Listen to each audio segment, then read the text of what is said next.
Entonces, la clase de hoy día, enzimas y alimentos. Como les decía, cuando estamos hablando de proteínas, un set que pertenece a este marco de macromoléculas son las enzimas. Las enzimas, cuando hablamos de alimentos, no son tomadas en cuenta como nutrientes que aportan algún beneficio nutricional, ya sea aporte de aminoácidos o con aporte de caloría en caso extremo, sino que está más relacionado con la calidad y también el deterioro de los alimentos y también aspectos que tienen que ver con el procesamiento de los alimentos. Entonces, en la clase vamos a tratar de ver esto desde ese punto de vista. ¿Qué vamos a ver en la clase? Vamos a hacer una pequeña introducción de lo que es una enzima y vamos a hablar de dos tipos de enzimas en los alimentos, las enzimas endógenas, que son las que forman parte natural del alimento, se encuentran dentro de su composición, y las enzimas exógenas, que son aquellas que se añaden al alimento durante el procesamiento. Dentro de estas enzimas endógenas vamos a hacer harto énfasis en lo que son la formación de pigmentos en alimentos, porque estas enzimas endógenas tienen básicamente esa función. Dentro de las enzimas exógenas vamos a hablar de lo que es el jarabe de maíz alto en fructosa, que es el resultado de una reacción enzimática.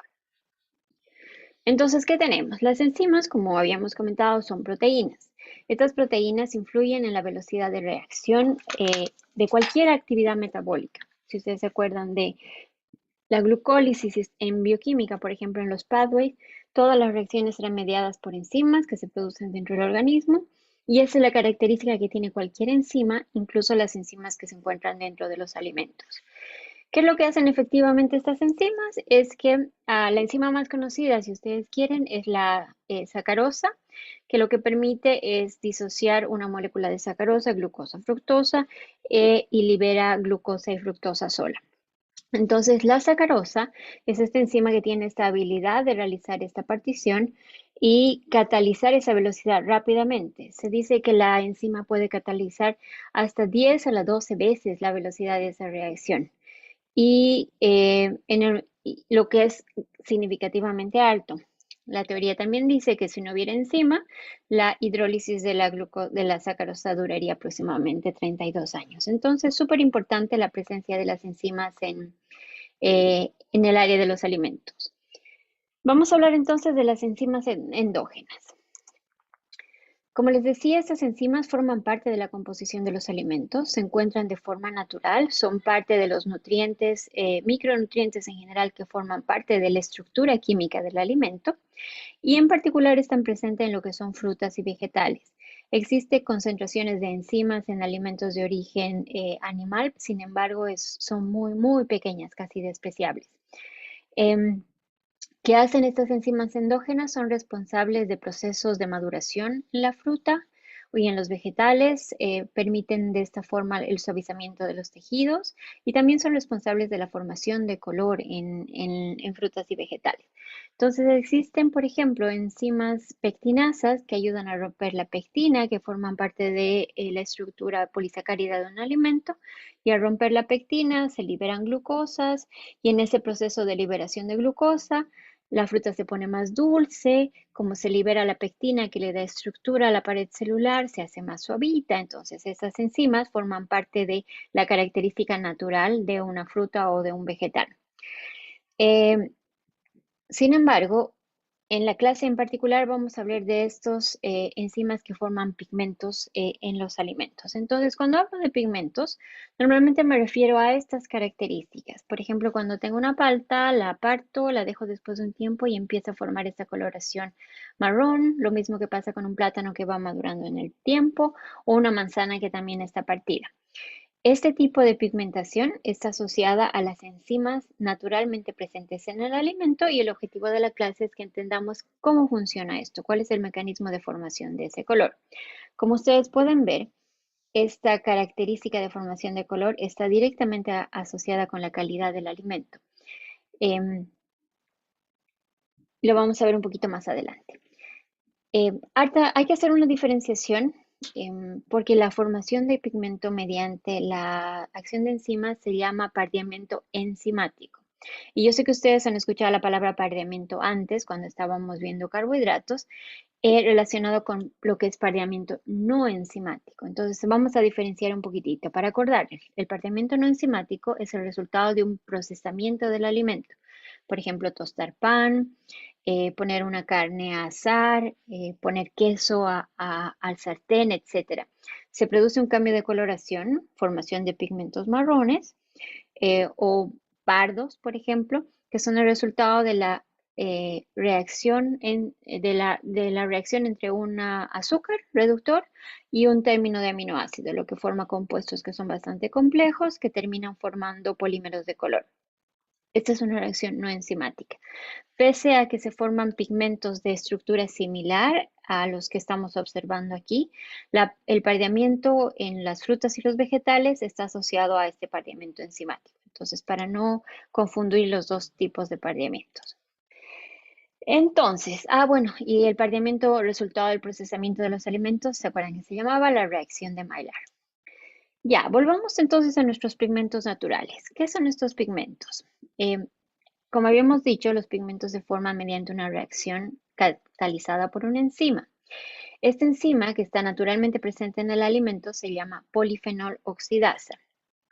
Del nombre podemos inferir que su sustrato va a ser un polifenol y que estas son las estructuras químicas de lo que es un polifenol y que van a catalizar reacciones, dos tipos de reacciones relacionadas con oxidación, por eso es polifenol oxidasa, hidroxilación y oxidación. Entonces la enzima cataliza dos tipos de reacciones en una especie de secuencia para permitir la formación de este pigmento de color.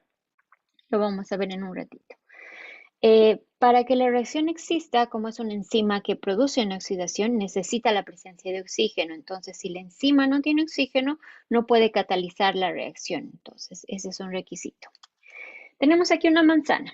La manzana en su composición química va a tener muchas cosas, ¿verdad? Va a tener almidones, va a tener otros polisacáridos, va a tener glucosa, fructosa, algunas proteínas, vitaminas, minerales. Dentro de su composición va a tener muchas cosas. Adicionalmente a esto, tiene pequeñas concentraciones de polifenoles. Estos polifenoles, que los estoy representando aquí como círculos azules, se encuentran dentro de la estructura de la manzana, es decir, están agarraditos a las proteínas, a los polisacáridos, no se encuentran de forma libre, entonces forman parte de este entramado grande y complejo que es un alimento. Cuando yo corto una manzana, lo que hago es romper estas macromoléculas por una acción física. Entonces, eso permite la liberación de una cantidad de polifenoles que se encontraban dentro de esta estructura. Por lo tanto, estos polifenoles van a estar libres y van a estar expuestos hacia las condiciones atmosféricas. En nuestro ambiente, en el aire, nosotros tenemos una concentración no menor de oxígeno. Entonces, la conjunción de estas dos actividades, ruptura de la estructura entera del alimento, exposición de los polifenoles presentes más la presencia de oxígeno, van a producir el cambio de color en el tejido de la manzana después de un cierto tiempo. Lo que realmente pasa es que estos polifenoles, que eran de color azulito, se han transformado en moléculas que que forman una pigmentación marrón o parda. Y eso es así como en dibujito lo que pasa. Ahora vamos a ver en estructura química qué es lo que pasa y cómo funciona la enzima polifenol oxidasa eh, en esta reacción. Entonces, tengo aquí mi polifenol, o mi fenol en este caso porque tiene solamente un oxidrilo. Entonces, este es un fenol, es una molécula bencénica, 6 carbonos que se encuentran formando un anillo y en uno de sus extremos tiene una molécula oxidrilo. Eso es lo que le da la característica química por la cual se llama fenol. Yo podría tener un polifenol, es decir, algún otro oxidrilo colocado en la estructura química, pero para términos de la reacción vamos a hablar de un fenol. Entonces, este fenol, si yo tuviera una solución de fenol o este fenol en la manzana, no tiene ningún color. Entonces, la presencia de ese fenol no va a afectar la coloración de la manzana, tampoco va a afectar la coloración de una solución si es que yo pongo este fenol en agua, digamos. Entonces, ¿qué es lo que hace la enzima? Primero, la enzima va a recatilar una reacción de hidroxilación, como les había dicho. Es una hidroxilación enzimática que va a tomar este fenol y lo va a convertir en un difenol o en un O-difenol. Entonces estoy haciendo una hidroxilación que significa añadir un grupo oxidrilo a uno de mis carbones del anillo bencénico. Este O-difenol tampoco tiene color. Entonces, esa pequeña reacción química de que el fenol que está contenido en la manzana se transforme en un difenol no produce ningún cambio de color en la manzana. Pero seguida de la hidroxilación enzimática, la polifenolexidasa, que es la enzima, puede continuar realizando reacciones de oxidación y va a oxidar esta molécula de O-difenol para formar lo que se conoce como una O-quinona. Entonces, ¿qué es lo que estamos viendo aquí? Por acción de la oxidación, voy a perder los hidrógenos de la estructura química, voy a formar dobles enlaces con oxígeno y se forma un compuesto químico distinto, que en este caso se llama una quinona. ¿Qué es lo que pasa con esta quinona? Esta quinona ya tiene una coloración. Entonces, el resultado de esta reacción en cadena resulta en una molécula química que cuando está presente o cuando se forma en la manzana me va a dar una coloración parda o una coloración marrón. Pero para que yo pueda observar esa coloración en el alimento de forma tan intensa, que además se va intensificando con el tiempo, parte un poquitito, luego va creciendo y se pone más café, necesito que estas oquinonas se polimericen, es decir, se unan entre ellas para formar una molécula química de más unidades de las ortoquinonas. Esta polimerización se realiza para formar este compuesto grande que les digo que se llama la melamina. La melamina es un compuesto químico que tiene un color no tan pardo verduzco, sino ya tiene un color un poco más oscuro, más marrón, más café. Entonces tenemos esta acumulación de oquinonas que se van uniendo entre sí y me dan la coloración esta café. Toda la parte de aquí arriba, todo lo que hemos hablado de hidroxilación y oxidación, está catalizada por la polifenoloxidasa como enzima. Todo esto sucede cuando existe oxígeno presente. En cambio, esta parte de la reacción, que es la polimerización, es una reacción que no está catalizada por la enzima, sino que sucede de forma espontánea cuando dos oquinonas se encuentran y forman un enlace natural. ¿Me entienden? ¿Me siguen hasta ahí? Porque esto es así de simple como se forma la melamina en las frutas y los vegetales. Ya, perfecto. Entonces tenemos algunas respuestas. Les pregunto entonces, ¿los seres humanos podrán formar pigmentos marrones? ¿Tendrán la capacidad de formar estos pigmentos marrones sobre sí mismos, si ustedes quieren?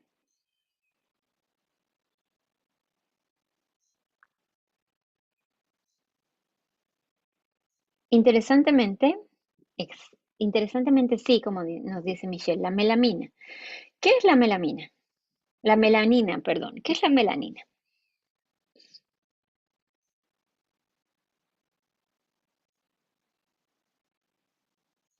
La melanina es un pigmento que se forma en la piel.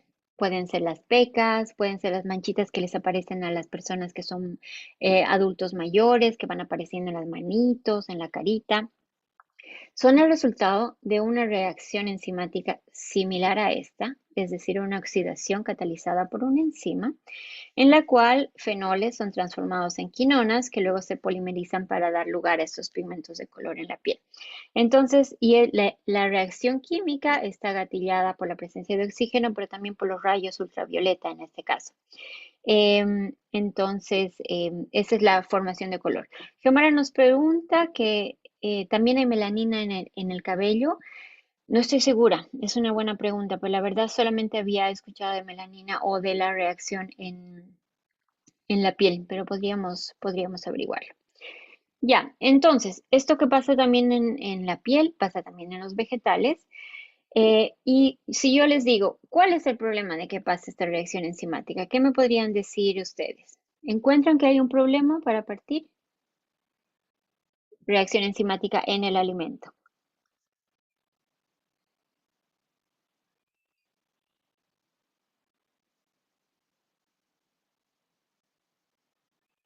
Volviendo al tema de la melanina, Valentina nos dice que ella tenía entendido que en los ojos también se daba la presencia de los pigmentos, por eso había varias tonalidades de café. Como te digo, la verdad no sé, sí he leído del tema de la melanina en la piel, pero, o sea, podría ser bastante factible. En ese caso, si hay tanto para el cabello como para los ojos, entonces la formación de la melanina estaría determinada por la información genética que cada uno tiene, porque nosotros heredamos estas características de nuestros ancestros a través de la genética. Pero gracias, o sea, la verdad es que no lo sabía, pero buena información. Volviendo entonces al tema de la formación de pigmentos de color en los alimentos. Es importante, es un problema. ¿Qué es lo que ustedes piensan? Si volvemos a nuestra figurita. Xiomara nos dice que en los alimentos es poco apetecible. Efectivamente, el tema de la formación de estos pigmentos de color, más que producir un cambio en la composición nutricional o en la composición saludable del alimento, lo que producen es un deterioro del alimento que produce el rechazo del consumidor. Si yo, por ejemplo, corto una manzana hoy día, me como solo la mitad y la dejo para mañana, aparte de que la piel de encima se va a ver un poquito más deshidratada, se va a volver café y como que no te da ganas de comerla. Sin embargo, yo puedo cortar ese pedazo y la parte de abajo va a estar igual de buena. Ahora, si alguno de ustedes ha comido la parte café, ha encontrado que tiene alguna característica demasiado desagradable, o sea, que tú digas, no, así terrible comerla así, o que les haya producido algún. Benjamín nos dice que tiene un sabor un poco diferente, ¿sí? Es como más recocida, yo la encuentro. Tal vez es por la textura que es un poco más seca, más flexible en vez de ser crujiente. Yo también la encuentro un poco recocida en ese sentido. Pero uno no se enferma por comer manzana que tiene este color café encima. Lo mismo pasa si me como un plátano o una palta, no me pasa absolutamente nada. Entonces, el problema con el pareamiento enzimático está más relacionado con la aceptación del producto en función de lo que el consumidor prefiere. Nosotros tenemos esta idea de que una manzana tiene que ser crujiente y tiene que ser blanca por dentro, o sea, esto es lo que estamos acostumbrados y visualmente yo me acepto el producto que viene en esas características. Entonces, en ese sentido, el deterioro es un problema más de calidad y percepción del consumidor. Entonces, para la industria de alimentos es súper importante detener esta reacción de pareamiento. Y lo que vamos a ver ahora son distintas estrategias por las cuales yo puedo detener la formación de este pigmento de color, que desde el punto de vista enzimático va a ser la formación de la oquinona. Entonces, lo primero que podría hacer es utilizar agentes reductores. Algunos ejemplos de agentes reductores, ahorita los vamos a ver antes de que se nos pase. ¿Qué es lo que hacen estos agentes reductores? Lo que van a hacer los agentes reductores es evitar la formación de la oquinona. Entonces, ustedes han visto que el difenol, que se había formado por una reacción de hidroxilación, es oxidado por la misma enzima para formar la oquinona. Entonces, lo que yo puedo hacer, como esto es una reacción que puede equilibrarse de acuerdo a las características de una reacción redox, yo puedo darle a añadir a la manzana, añadir a la solución de fenoles, un agente reductor que lo que haga es volver a hidroxilar los términos O de mi fenol y convertirlo nuevamente en un difenol. Si se acordaban, el difenol no tenía color, entonces al realizar esto yo voy a evitar la formación de color. Entonces lo que me indica esto es que existe alguna reversibilidad en la formación de color cuando formo una oquinona. Entonces, si se forma una oquinona y yo le añado un poquito de este agente reductor, voy a revertir la formación de ese color hacia un polifenol que no tiene ninguna coloración.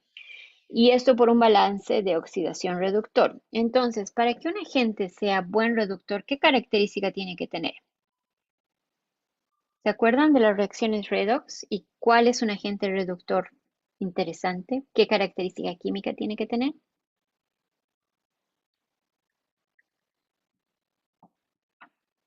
¿Qué es un reductor? Es una molécula que ¿Dona o acepta? Es una molécula que dona. Va a donar en este caso hidrógeno. Por lo tanto, la molécula de la ortoquinona puede hidroxilarse nuevamente. Entonces, para ser donador de hidrógeno, la molécula tiene que tener altos hidrógenos, tiene que ser rico en hidrógenos. Así que se pueden utilizar distintos compuestos, pero desde el punto de vista de alimentos, estos son los agentes reductores más ampliamente usados. El ácido ascórbico, que si ustedes se fijan en su estructura, tiene muchos hidrógenos disponibles, por lo tanto es un buen agente reductor. La cisteína, que es un aminoácido que también tiene esta característica. El ácido oxálico, similar característica química, y el ácido cítrico. Desde el punto de vista de aditivo que se le puede añadir al alimento para evitar la formación de esta oquinona que me da color, se puede utilizar de forma eficiente el ácido ascórbico o el ácido cítrico. Ahora, tanto el ácido ascórbico como el ácido cítrico también están presentes de forma natural dentro de los alimentos. Van a estar presentes en los alimentos cítricos. Una manzana va a tener una cierta cantidad de ácido cítrico o ácido ascórbico. Entonces, el alimento per se tiene una forma de autoprotegerse de esta formación de pigmentos de color. Ahora, esa autoprotección no es limitada en el tiempo, por eso es que nosotros vemos esta formación de color una vez que pasa más tiempo dentro del proceso de cortado y almacenamiento de la manzana. ¿Se entiende el tema de los agentes reductores?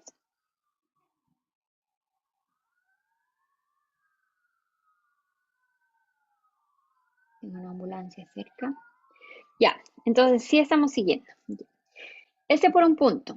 De la manito de los agentes reductores viene el tratar de modificar el pH del alimento. Entonces, en esta gráfica lo que estamos viendo es el porcentaje de actividad de una enzima. Y aquí tenemos 4 enzimas: pepsina, peroxidasa, la tripsina y la fosfatasa alcalina.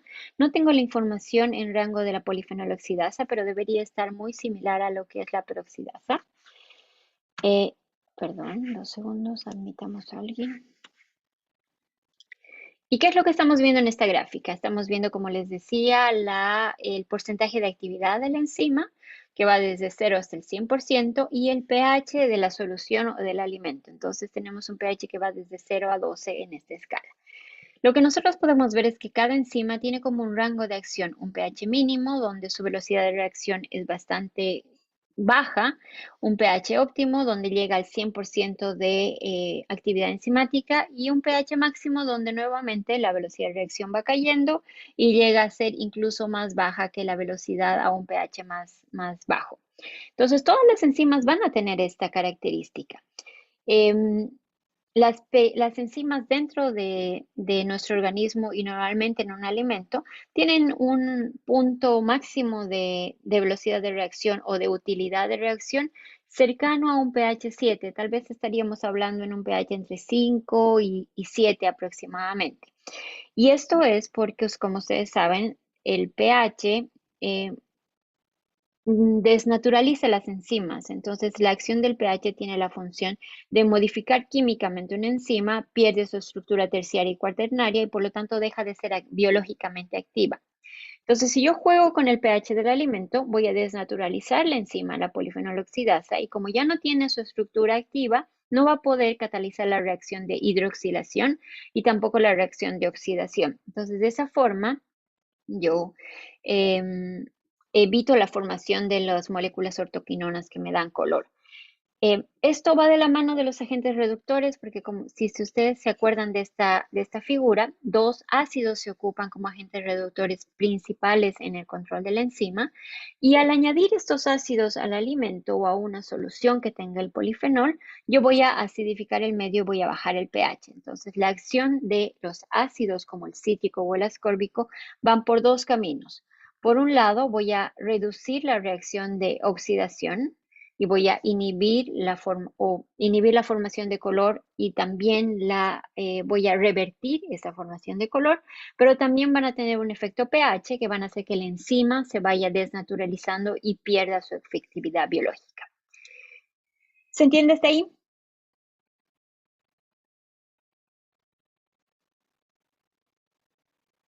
Ya. Súper. Entonces, un ejemplo de esto. Hace tiempo, no sé si se acuerdan, si ustedes comían comida chatarra o conocen a alguien que come comida chatarra, las cajitas felices de McDonald's venían con frutita fresca que estaba cortadita en slices, no sé si se acuerdan, en pedacitos. Eh, si alguno de ustedes ha llegado a comer o lo ha visto, estas manzanitas se mantenían así, de esa característica crujiente, no tenían ninguna coloración formada, venían efectivamente en una bolsita como esta, pero mantenían esa característica clara, blanca que tiene una manzana. Eh, ¿Por qué creen que se daba esto?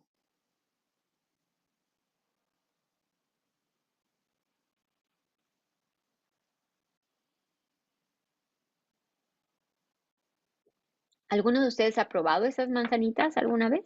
Ya sean las que venían en McDonald's o estas que venden tal vez en bolsitas plásticas, que se venden refrigeradas, por cierto. Aquí Homera nos dice, tal vez le agregaban un ácido cítrico, Alejandra nos decía agregar un agente reductor. Y las dos están correctas. Si alguna vez ustedes tienen la oportunidad de probarlas o las han probado, estas manzanas eran manzanas bien ácidas. Por un lado, no estaban tan maduras, no estaban cortadas en ese momento de maduración donde hay más fructosa o glucosa disponible, sino que eran manzanas más ácidas, la mayoría manzanas verdes que son naturalmente más ácidas, por lo tanto había una concentración natural de ácidos orgánicos. Pero además se las pone en una especie de baño de ácido cítrico o ácido ascórbico para añadir más acidez a la manzana. Entonces, esa acción de un agente reductor en forma de un ácido orgánico más el ácido orgánico naturalmente presente de la manzana inhibía la formación de pigmentos de color. A la mano de esto viene lo siguiente, que es tratar de eliminar la concentración o la exposición de oxígeno del alimento. Entonces, si uno crea una barrera para que el alimento que esté cortado no esté en contacto directo con el oxígeno, va a evitar también la reacción de oxidación porque la oxidación se catalizaba en presencia de oxígeno. Eh, entonces, esa sería otra forma en la que yo puedo evitar la formación. Ahora, esto no es eterno en el tiempo. En el momento en el que yo abra la bolsita, va a empezar una reacción de oxidación. Alejandro nos pregunta, al agregar ácido cítrico, ¿cambia el pH de la manzana? ¿Quién podría responder eso? ¿Alguien que se anima a responder?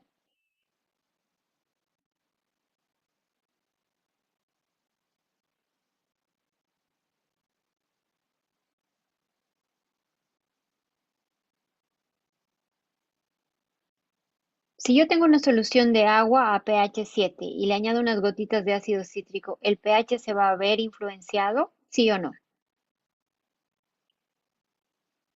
Estefano nos dice que él sí, cree que sí. Efectivamente, el pH va a cambiar. ¿Qué es el pH? ¿Se acuerdan?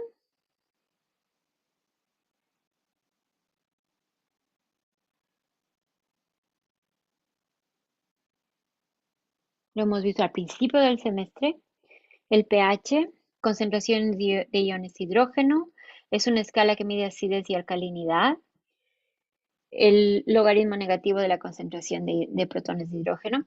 Vamos en lo mismo, estamos sobre súper buen pie. El pH es una función de la concentración de hidrógeno. En el caso de los alimentos, la relación no es directa, concentración de hidrógeno logaritmo, sino que tenía que ver con el tipo de ácido que formaba el alimento y se acuerdan que había un punto de equilibrio, concentración de la base, de la base disociada y la concentración de los protones. Entonces, no es una relación logaritmo-concentración, pero podríamos seguir esa idea. El pH va a variar en función de la cantidad de hidrógeno disuelto, disociado en mi solución, en este caso en el alimento. Entonces, si yo tengo un alimento que es un cierto pH y le añado unas gotitas o lo sumerjo en una solución de ácido ascórbico o ácido cítrico, le estoy dando al alimento muchos más hidrógenos. Acuérdense que el ácido ascórbico y el ácido cítrico se disocian y liberan hidrógenos, por eso son buenos agentes reductores. Entonces, al incrementar la concentración de hidrógeno en el alimento, voy a disminuir el pH. Es una relación siempre negativa.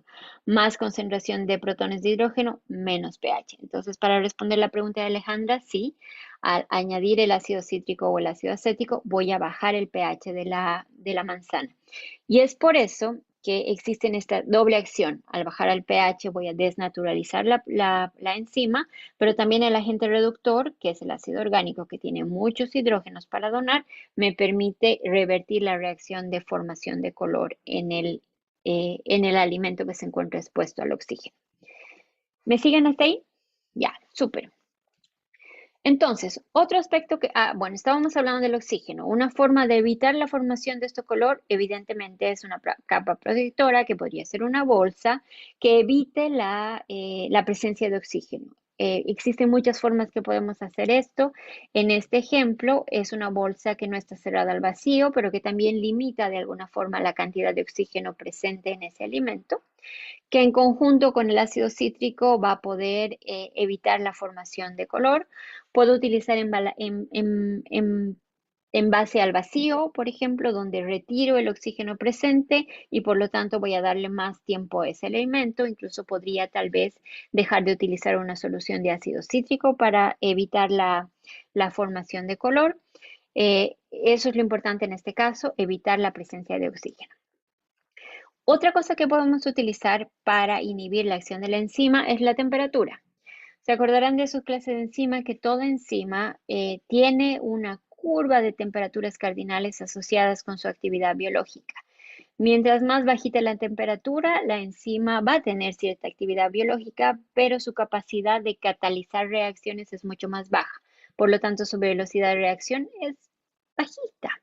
A medida que la temperatura aumenta y se acerca a su temperatura óptima, la velocidad de reacción es mucho más alta, ¿verdad? Entonces, mientras estoy acercándome a la velocidad óptima, la velocidad de reacción también va a incrementarse.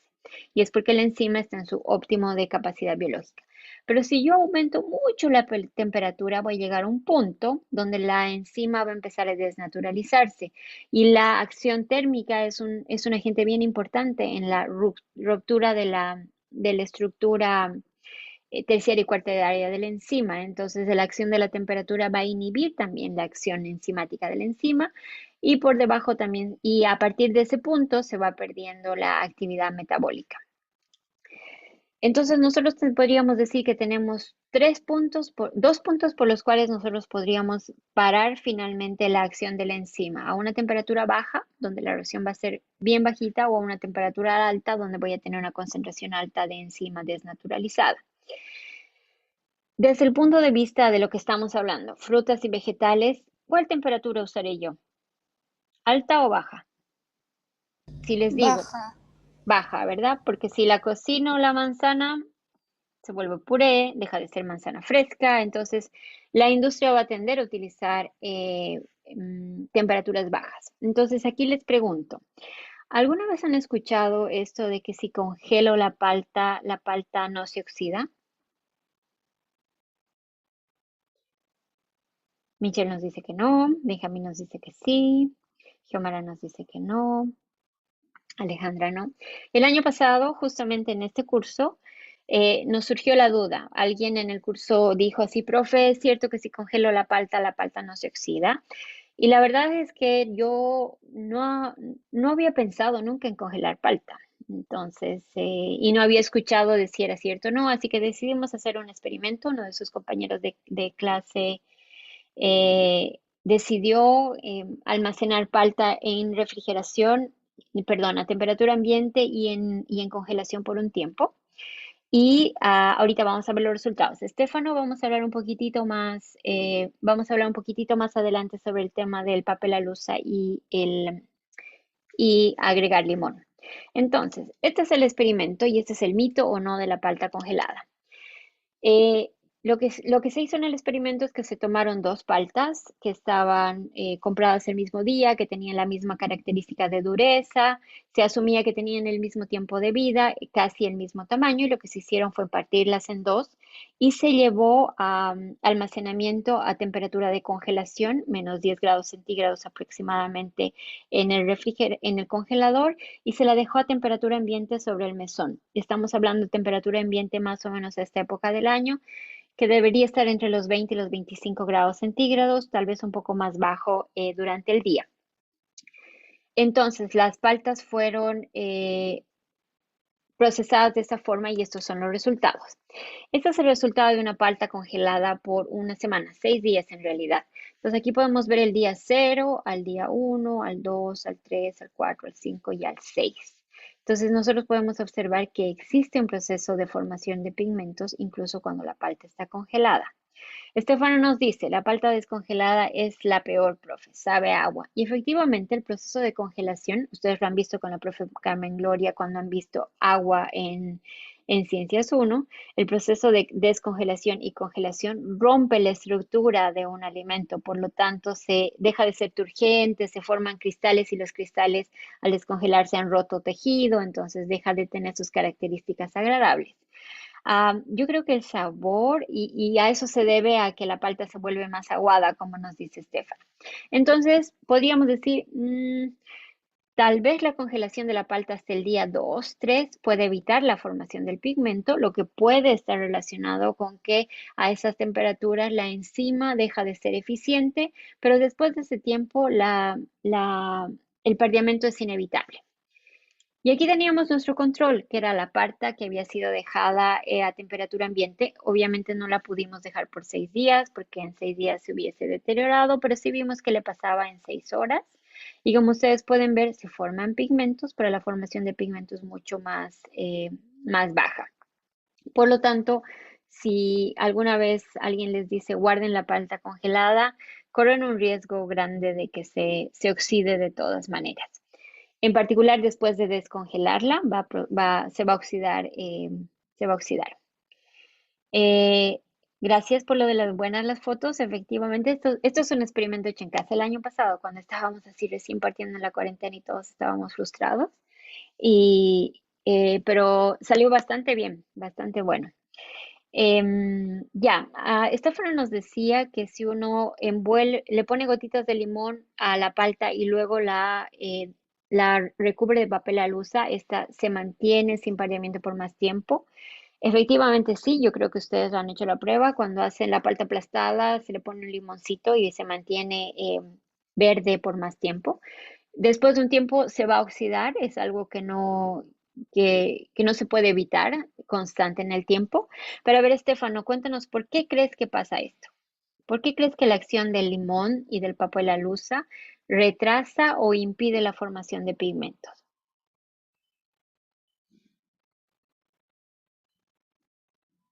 Y si, Estefano, no te animas, está bien decir, pucha, no, no sé, profe, no tengo idea. ¿Alguna otra persona que quiera decir?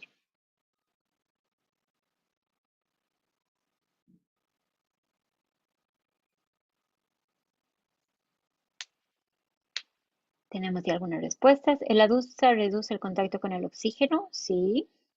Estefano, ¿puede repetir por qué la lusa y el jugo de limón impiden la formación del pigmento?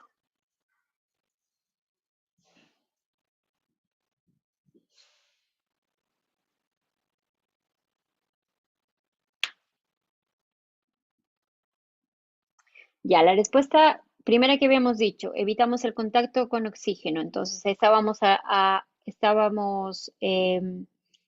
asociando que al cubrir la palta voy a reducir el contacto que tiene la palta con oxígeno y también con la luz, efectivamente. Eh, el limón, que es una solución concentrada de ácido cítrico y ácido ascórbico, como nos dice Geomara, efectivamente lo que hace es fungir como un agente reductor. Va a tratar de evitar esa reacción en la que se forma la oquinona, que es lo que le da el color a la palta. Y también, como nos dice Alejandra, va a disminuir el pH. Entonces aquí, cuando yo le pongo gotitas de limón a mi palta y la cubro con alusa, voy a tener tres efectos. Reduzco la exposición a oxígeno. Tengo un agente reductor, que es el ácido cítrico y ascórbico del limón, que va a revertir la reacción de formación de quinona. Y tengo también la desnaturalización de la proteína por un descenso del pH de la palta. Entonces, esos tres efectos son los que me permiten mantener la palta por un tiempo sin la formación del pigmento. Ahora, como les decía, esto no es constante en el tiempo, no es infinito. Va a llegar un momento en que el agente reductor ya no va a tener más hidrógenos que dar, por lo tanto el pH se va a mantener de alguna forma constante y la enzima se va a ver desnaturalizado, pero no completamente, entonces va a quedar todavía enzima activa, que tiene un rango de funcionamiento más o menos a 5 también, entonces eventualmente en el tiempo se va a formar el pigmento de color. Eh, eso para el experimento de la palta. Me alegro que les haya gustado las fotos. A nosotros también, a mí me pareció que fue un experimento bien, bien interesante. Ya, entonces hemos hablado de pH, hemos hablado de agente reductor, hemos hablado de temperatura y lo último que nos faltaría ver en este momento es la actividad de agua. Ustedes saben que la actividad de agua es algo bien importante, siempre presente en los alimentos y la actividad de agua nos indica la cantidad de agua disponible para que se realicen las reacciones. Y esto es válido también para la reacción enzimática que va a gatillar la enzima. Entonces, de acuerdo a la actividad de agua, en actividades de agua menores a 0,4, aproximadamente 0,35, no se producen reacciones enzimáticas. En cambio, cuando me voy acercando a actividades de agua mucho más altas, las reacciones enzimáticas se van propiciando en el alimento. Entonces, si yo manipulo la actividad de agua del alimento, también podría inhibir la acción de la enzima. ¿Cómo puedo manipular, en el ejemplo de la palta, la actividad de agua de la palta?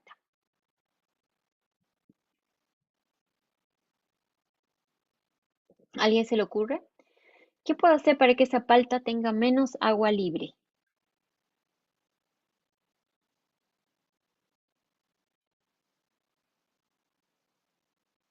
Agregar sal, echarle sal. Efectivamente, cuando yo agrego un soluto que es tan propenso a unirse con los iones hidrógeno de una solución, como es la sal, como es el azúcar, voy a reducir la cantidad de agua libre disponible en ese alimento y por lo tanto voy a bajar la actividad de agua. Entonces en la palta tenemos un efecto más. Nosotros siempre le echamos un poquito de sal a la palta. Entonces además estamos añadiendo bajando un poco la actividad de agua. Ahora, como le echamos poquita sal, esa bajada de actividad de agua no va a ser tan significativa. No es que estábamos en 0,9 y vamos a llegar al 0,35. Así que el efecto no va a ser tan potente. Pero sí es una forma en la que nosotros podemos hacer eso. Pero siguiendo ese ejemplo, entonces la pregunta será, para inhibir la reacción de la polifenoloxidasa, ¿se puede manipular la actividad de agua del alimento? Y aquí les estoy poniendo una tablita que tiene actividad de agua y pH de un montón de alimentos, frutas y vegetales frescas. Si se fijan en la tablita, todos tienen actividad de agua de 0,98. Entonces, para realmente significativamente llegar a una actividad de agua que inhiba la reacción enzimática, yo tendría que básicamente cocer, secar en alimento, añadirle mucha sal, añadirle mucha azúcar y ya no tengo este alimento fresco al que nosotros estábamos o al que estamos apuntando, esta manzana fresca, esta palta fresca. Entonces, la actividad de agua no es una estrategia muy usada, yo diría cero usada para evitar la formación de pigmentos de color por acción enzimática en los alimentos. Ahora ustedes, no sé si han visto, si se preguntan, venden palta en bolsa en el supermercado. Y recientemente, hace poquito, se ha lanzado este producto chileno, que es una crema untable de pura palta, que viene como palta pura, viene palta con merquén y creo que la otra tiene palta con ajo y albahaca. Se vende en frascos de vidrio y uno la ve y se mantiene así por mucho tiempo. Entonces, esta es una empresa chilena. La noticia la he sacado de esta página que se llama del Centro Regional del Estudio de Alimentos Saludables. Y la descripción del producto dice, es una novedosa y diferenciada pasta untable con una prolongada vida útil y alta calidad organoléptica y sensorial. Gracias a esto, el producto evita cambios en la coloración, es decir, no se oxida, y mantiene la frescura característica de la palta. Este es un producto que ha salido hace poco, que se ha desarrollado en el CREAS, que trabaja harto con la industria para el desarrollo de alimentos innovadores, potenciar la agroindustria de Chile y darle valor agregado y no solamente vender paltas, sino, por ejemplo, vender una pasta untable que se puede exportar, que tiene vida útil, etcétera. Y todavía no he podido no hay fotos de la lista de ingredientes que tiene esta palta, por lo tanto yo no sé exactamente a qué se debe esta vida útil que no, que evita la oxidación, pero podría asumir que tiene que ver con un ácido orgánico, un agente reductor que inhibe esta formación, algo tal vez de sal, algún otro preservante, podría habérsele añadido algún otro aditivo que tenga la misma capacidad de ser un agente reductor. Entonces, para que ustedes vean que es posible evitar esta reacción enzimática y permitir este tipo de productos. Lo otro también que aquí vemos es que el envase de vidrio va a realmente limitar el contenido de oxígeno o la presencia de oxígeno dentro del pote. Mi pregunta es, una vez que lo abro, ¿cuánto tiempo me durará la palta sin oxidarse? Porque yo les puedo dar por firmado, en algún momento esa palta se va a oxidar. Así que va a tener una vida útil prolongada cuando está cerrada en el anaquel, pero me gustaría saber cuánto tiempo va a vivir después de. No he tenido la oportunidad de buscar el producto, pero la próxima vez que, si es que voy a la tienda o al supermercado, voy a pedirlo y ahí les cuento cuánto tiempo Profe, se queda así. yo Adelante. lo acabo de encontrar el producto. Ya, ¿y qué dice? ¿Qué tiene? Pulpa de palta, queso crema, antioxidante Tagler, ácido cítrico, ácido ascórbico, sorbato de potasio, benzoato de sodio, propionato de calcio y sal. Ya. Eh, Me vas a mandar la foto de los ingredientes porque voy a disectar todos los ingredientes y vamos a ver qué es. Pero así de lo que me acuerdo que leíste. Tenía ácido cítrico, ácido ascórbico, agentes reductores, tenía un agente antioxidante que va a inhibir la acción de la enzima también, va a inhibir la reacción de oxidación y ese agente antioxidante tiene que ser un agente reductor también. Y eso es lo que me acuerdo. Entonces, hartas cosas que hacen que esa palta se mantenga verdecita por más tiempo. Y esa es la única forma que tenemos nosotros de evitar. Ahora, en este caso, que es un producto procesado, evidentemente se van a utilizar aditivos químicos en concentraciones que alarguen la vida útil, a diferencia de lo que yo puedo hacer en la casa, que aplasto la palta y le pongo jugo de limón, por ejemplo, que es algo natural, pero que no va a permitir que mi palta me dure, no sé, una semana o el tiempo que podría durar esta palta. Como les decía, yo les doy por firmado que esta palta en algún momento se va a volver, se va a oxidar y es porque la acción de los aditivos, los preservantes, no es eterna. En algún momento dejan de tener efectividad y en el caso de los agentes que van a evitar la oxidación, ya no van a tener esa efectividad y van a hacer que la palta se oxide. Pero si alguien tiene la oportunidad de probarla, esa palta untable al merquén suena bien apetecible.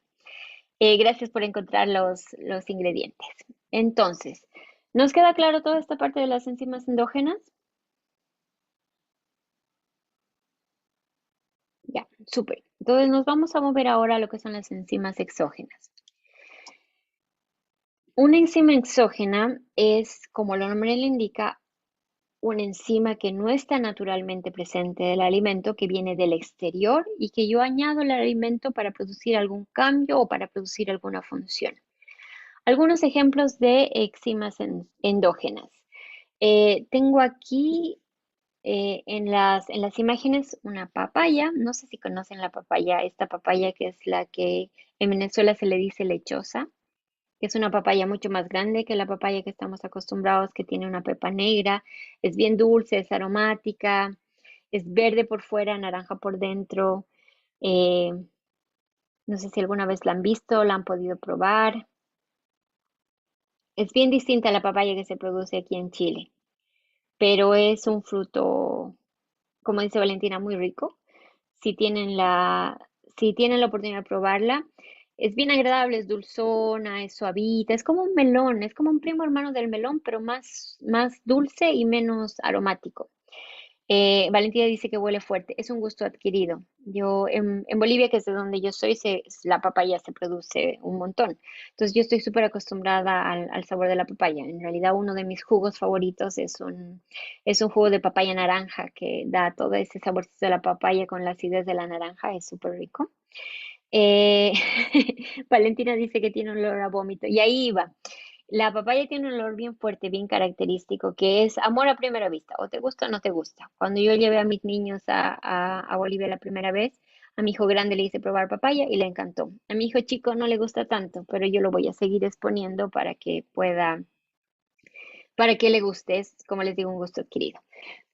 Pero por otro lado tenemos también aquí la piña, que yo me imagino que mucha gente aquí la piña le gusta, un olor súper atractivo, cuando está dulce súper rica, excepto los espinitos que te pueden lastimar la boca, el resto es súper bueno.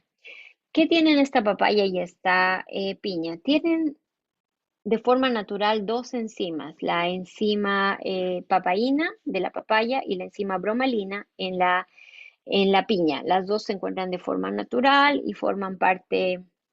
Cristian nos dice que no le gusta la piña. Está bien, para todos, como hemos visto en análisis sensorial, todo el mundo tiene su paladar específico y lo que le gusta y lo que no le gusta. Pero volvamos, entonces la papaína y la bromelina, que son dos enzimas naturalmente presentes en estos frutos, son enzimas que se utilizan con el objetivo de cambiar la textura de los alimentos. ¿Qué son estas enzimas? Son una enzima de baja especificidad, es decir, que reaccionan con distintos sustratos. No son tan efectivos como, por ejemplo, la polifenol oxidasa, que solamente reacciona con el polifenol. La bromelina y la papaína pueden reaccionar con distintos sustratos, normalmente de origen proteico, porque son proteasas. Entonces pueden hidrolizar distintas proteínas, distintas cadenas de proteínas, sin ser demasiado quisquillosos. Y la otra característica que tienen es que no se absorben por el organismo. Entonces, cuando yo como la papaya o como la piña, esta bromelina o la papaína no van a producir ningún efecto en mi organismo porque no me afecta. O sea, se pasa directamente hacia el intestino delgado y luego al intestino grueso sin ningún problema. Ahora, estas enzimas, la papaína y la bromelina, son ampliamente usadas en la industria de los productos cárnicos. Entonces, aquí les pregunto, si uno está pensando en una carne, un pedazo de carne que está hecha a la parrilla, ¿cómo le gusta esa carne? ¿Le gusta suave? ¿Le gusta dura? ¿Blandita? ¿Suave? Efectivamente, cuando uno piensa en un asado, y yo no he almorzado, así que como que me da hambre, pienso en un cortecito de carne que si lo corto es casi como una mantequillita, es suave, es agradable y demás. Entonces sí, me gusta blanda. Apunto tiene otra cosa que ver. El apunto tiene que ver con la cocción, ¿ya? Y esto también tiene que ver con con la suavidez del alimento. Pero entonces, para volver estos alimentos un poco, o este pedazo de carne un poco más suave, porque a veces uno compra un corte de carne que es súper duro, que está hecho para la olla y lo pones al sartén o a la parrilla y tú sabes que va a ser duro, uno podría utilizar algún agente que suavice esa carne utilizando una acción enzimática, en este caso una proteasa, que lo que va a hacer es romper el músculo básicamente de la carne porque va a romper las proteínas y va a hacer que sea un poquito más suave. Entonces, uno puede ocupar las dos cosas. Yo puedo ocupar la fruta per se, tomar un pedazo de piña, hacer jugo de piña y poner mi carne en ese jugo de piña, o tomar un pedazo de piña y untar la carne por arriba y por abajo y dejarla reposar por un rato. Lo mismo con la papaya. O puedo utilizar un extracto de bromelina o proteína, que es el caso que estamos viendo aquí, que es un suavizante de carne que se conoce como también un meat tenderizer. Y esto uno lo puede comprar en el supermercado. ¿Qué tiene este meat tenderizer? En la figura se ve un poquito, se ve más chica, pero la van a poder agrandar cuando vean la presentación. Tiene bromelina extraída de piña. Es una enzima natural extraída de la piña. Em, entonces, aquí les estoy dejando un video y les voy a dejar el link. Es un video un poquito largo, es de 8 minutos, así que si alcanzamos a terminar lo que nos queda, porque nos quedan solo 20 minutos, lo vamos a ver. Pero en simple, es un experimento de un chef que lo que hace es tomar dos pedazos de carne, uno lo sumerge en un jugo de piña, el otro lo espolvorea con este suavizante de carne, los deja reposar por 30 minutos, los pone a cocer y luego te muestra cuál está más suave al corte y cuál está más suave a, a la mordida. Entonces, para lo que lo vean y no les voy a matar el final, no voy a hacer un spoiler, vean el video para ver qué es lo que pasa. Hagan sus apuestas, cuál va a estar más suave, el que tiene jugo de papaya o el que tiene el jugo o el que tiene el suavizante. Eso entonces, para las enzimas exógenas que tienen la actividad de cambiar la textura de los alimentos. Por otro lado, también tenemos enzimas que producen los microorganismos. Y ustedes me dirán, ¿y qué tiene que ver los microorganismos y sus enzimas con los alimentos? Tienen harto que ver porque todos los alimentos que nosotros consumimos fermentados están hechos por microorganismos. Estos microorganismos lo que son levaduras o son bacterias, de estas bacterias buenas, bacterias acidolácticas, probióticas, etcétera, que lo que hacen es hacer alimentos como el pancito, que es un alimento fermentado, la cerveza, que también es un alimento fermentado, o los productos lácteos, que también son alimentos fermentados. El pan y la cerveza, fermentaciones alcohólicas, y el yogurcito, fermentación ácido láctica. Entonces, ¿qué es lo que pasa?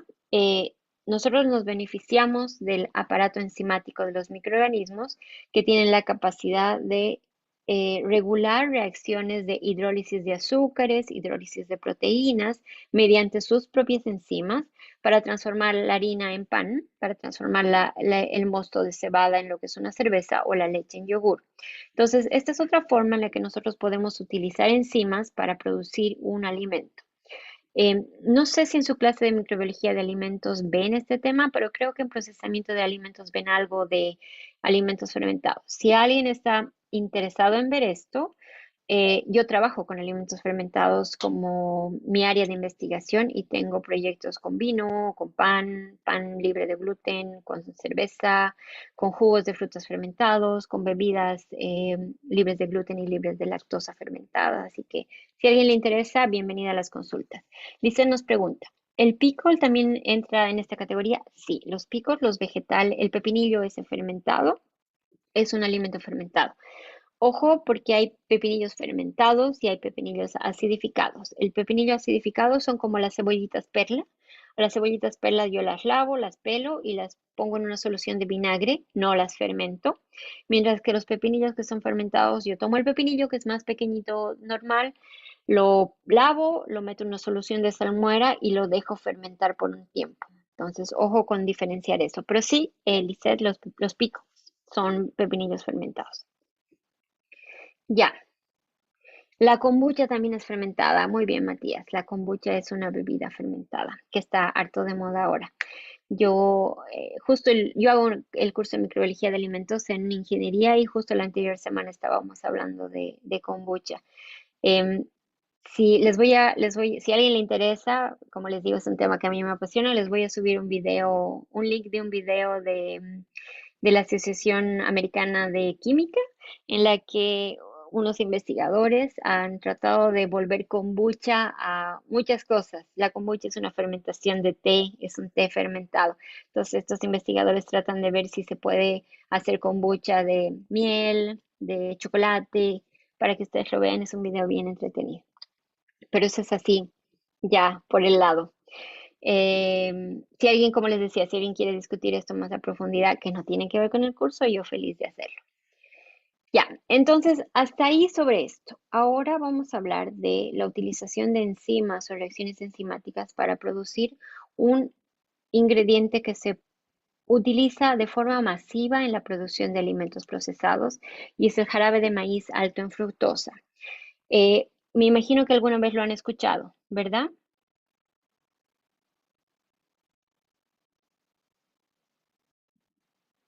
Sí, tenemos varias respuestas, sí, por ahí, sí. ¿Lo han escuchado como un agente positivo o negativo? O sea, si jarabe de maíz alto en fructosa, mal, dedito arriba, dedito abajo. Efectivamente es un aditivo que no está asociado con ningún efecto positivo relacionado con nutrición o salud humana, porque es un aditivo que tiene un índice glicémico muy alto, entonces está asociado, altos consumos están asociados con diabetes, con enfermedades crónicas, productos de la alimentación, etcétera, y se encuentra este jarabe de maíz alto en fructosa se encuentra en muchos alimentos procesados, entonces primero vamos a ver qué es, luego cómo se hace y luego les voy a mostrar la gama de alimentos que lo puede contener. Entonces, el jarabe de maíz alto en fructosa, que se abrevia como JMAF en español y como HCFIFS por las siglas en inglés, se lo utiliza como un endulzante. Es una solución como la que se ve aquí, bastante espesa, que cuando yo la consumo me produce una sensación de dulzor. Entonces la puedo utilizar para la elaboración de muchos productos procesados, desde productos de repostería hasta aderezos de ensalada, si ustedes quieren. Viene, como el nombre lo indica, de el maíz. El maíz es un cereal rico en almidón y por lo tanto ese almidón es una va a ser una fuente de carbohidrato para generar este jarabe de maíz alto en fructosa. Entonces, aquí tenemos el almidón del maíz. Si se acuerdan de la clase de almidón, es una cadena que tiene cadenas lineales de glucosa con algunas ramificaciones también que forman la amilosa y por otro lado la amilopectina. Entonces, este almidón de maíz muy rico en glucosa.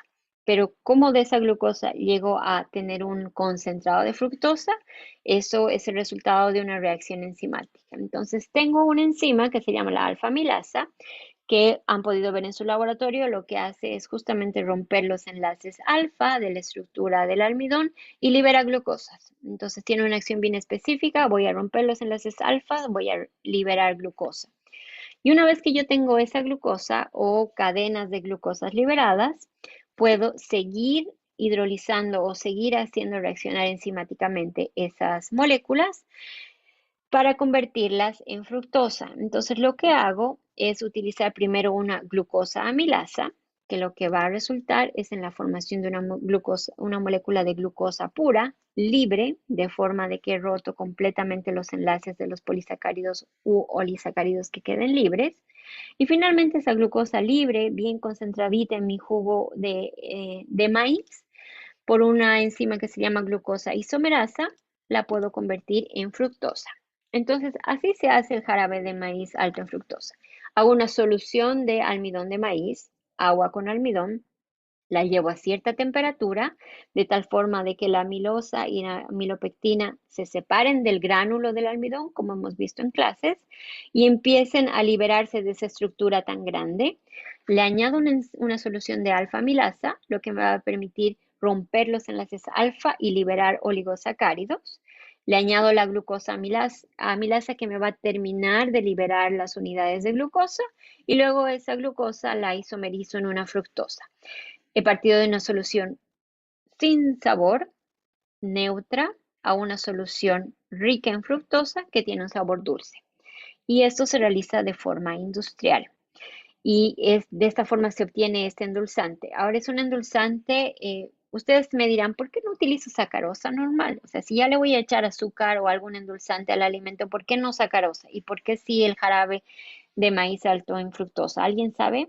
¿Alguien se imagina por qué será? Hay dos razones.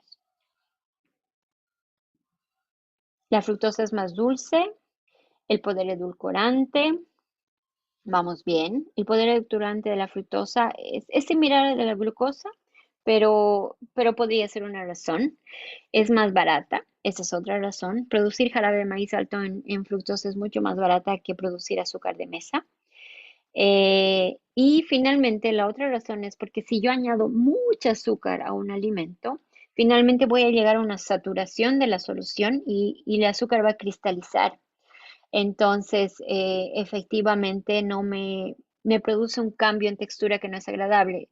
Si alguna vez han comido una mermelada que no es tan de buena calidad, no tiene tanta fruta y tiene mucho azúcar, a veces uno siente como cristales de azúcar. Lo mismo pasa con el manjar, que no es tan bueno, que después se cristaliza y uno siente como unos cristalitos. Eso es sacarosa que se ha vuelto a aglutinar y ha formado cristales. Entonces, hay un problema con utilizar mucha sacarosa. En cambio, el jarabe de maíz alto en fructosa es muy hidrofóbico, muy hidrofílico, muy estable, no se va a cristalizar, tiene una actividad de agua mucho más alta, entonces es más interesante.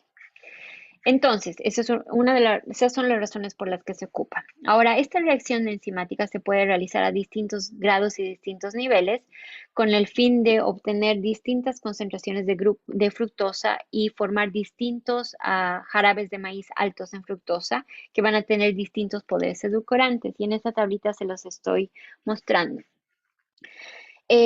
Concentraciones de realizar una modificación enzimática del maíz, del almidón de maíz, que me determina una concentración del 55% de fructosa y 42% de glucosa, me da lo que se conoce el jarabe de maíz alto en fructosa número 55. que tiene que ver con la cantidad de fructosa presente. Este es el que se utiliza para endulzar bebidas gaseosas, por ejemplo. Este otro, que es el 43, debería ser no 42, se utiliza para endulzar alimentos procesados como jugos, cereales o algunos productos de panificación.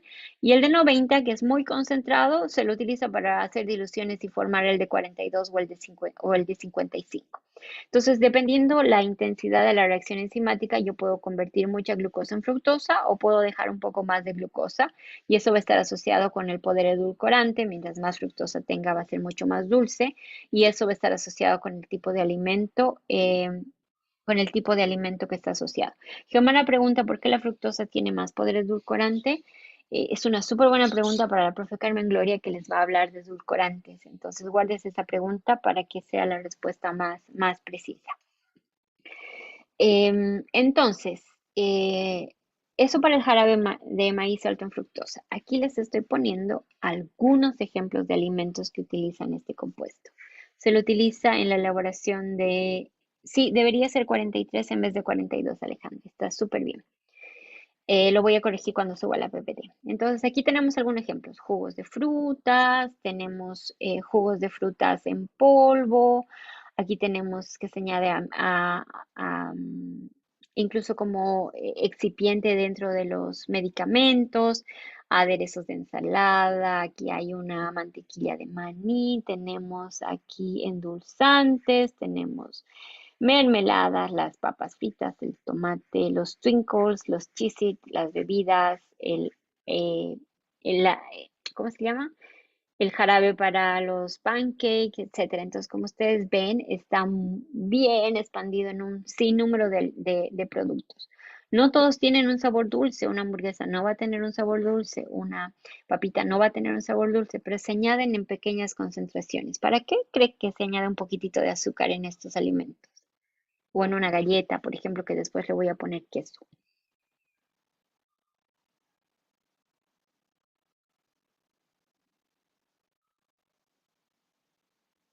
Hay dos motivos.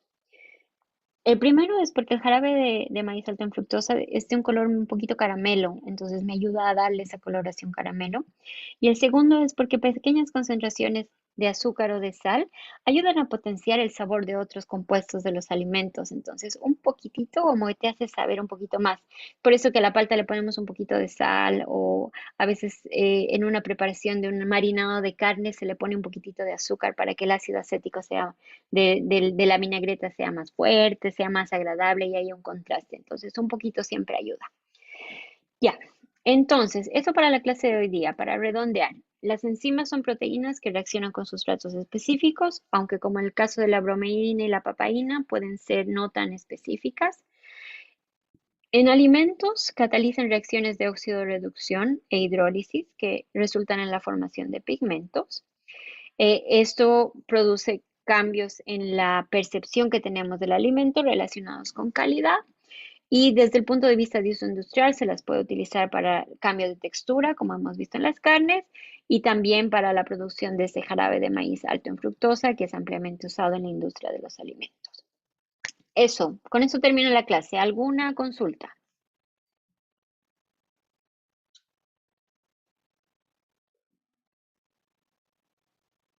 Ya, si no tenemos consultas, nos veríamos.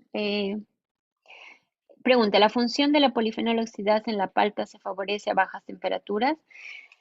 Es una buena pregunta. No tengo una hipótesis planteada por esto. Yo eh, pienso que la polifenol oxidasa reacciona de forma más lenta durante el proceso de congelación, pero en el momento en que uno descongela esa palta, como se ha liberado y se ha roto tanto tejido, la oxidación es más rápida.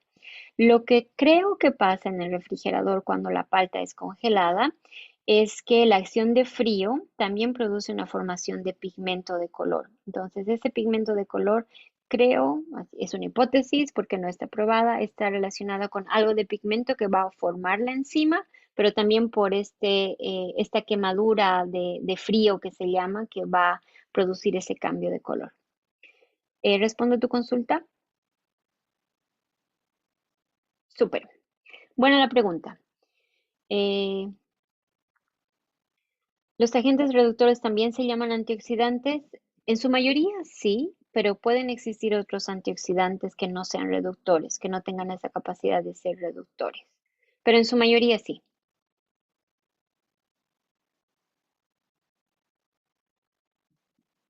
Bueno, si no tenemos nada más, terminamos la clase. Que tengan un buen resto de semana, que descansen súper bien la próxima semana y nos vemos el 17.